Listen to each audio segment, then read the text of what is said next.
Hey there, good morning everyone. Wednesday the 19th of April 2023. This morning's devotional is a reading from Genesis chapter 17, verse 17, which read, Abraham fell face down. He laughed and said to himself, will a son be born to a man 100 years old? Will Sarah bear a child at the age of 90? Yesterday we had a look at doubts, and today we continue our journey with another doubter from Scripture. This time from the Old Testament. And coming out of this, we can see that doubts are nothing new or even a modern day invention. They are as old as time. And so here we have Abraham. So Abraham, or as he was formerly known, Abram, was from Ur where he was born and probably lived there most of his life. And he was called by God to leave his family, his hometown, and move to a place which God told him about. And we can see this in Genesis chapter 12. At the same time, God told Abram how God would bless him and his family that was with him, and he would be made into a great nation. Abraham was 75 years old when this move took place. Now consider how this worked.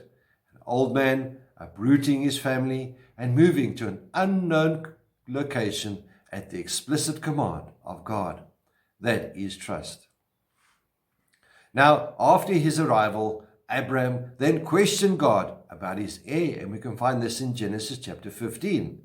Abram asked who was going to inherit all that God had promised him, as they had no children who would inherit from their father when he died. Abram, at this stage, was 100 years old, and I think it was just around about here that his name was changed to Abraham, and his wife Sarah was in her 90s. He doubts God and suggests that Ishmael be the son that God promised. However, God insists that this child will come through Sarah, and this message is reiterated when 3 angels visit Abraham to tell him that Sarah will give birth to Isaac within a year in Genesis chapter 18. So let's have a look at this. God tells Abraham that a son is coming from his own body and he will be his own heir, and that God would bless Sarah and give her a son by Abraham, and she would be known as the mother of all nations. Kings of people will come from her, God said. Now I can just picture this happening. Abraham listening to all this and having a chuckle to himself. But God was adamant, and once again shows his patience with us. So here is Abraham leaving his family and hometown at the command of God, and arriving at his destination. He is getting older, and the promises that God made are not coming through. He waited almost 25 years before he saw any of them come to pass. Today, we live in an instant society.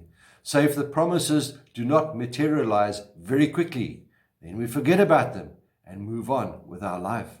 Yet, Abraham persisted trusted God on his word. Can you imagine all those doubts that were running through his mind? The reaction of his wife Sarah and the people that he took with him. The criticism that takes place. The pots and pans that Sarah probably threw at poor old Abraham because of this nonsensical move. Yet Abraham's life story shows God's faithfulness. Even when Abraham doubted and sinned, God remained faithful to his promises. He did give Abraham a son, and he did make Abraham a blessing for all the nations of the world. My dear friends, sometimes we allow doubt to creep into our lives because of circumstances or things that people do, or even the things that people say to us. Let us remain firm in our belief in God, who is not a man that he should lie, and let us begin moving from doubt to life. May the Lord be with you. May he bless you. May he cause his face to shine upon you and be with you always. Goodbye.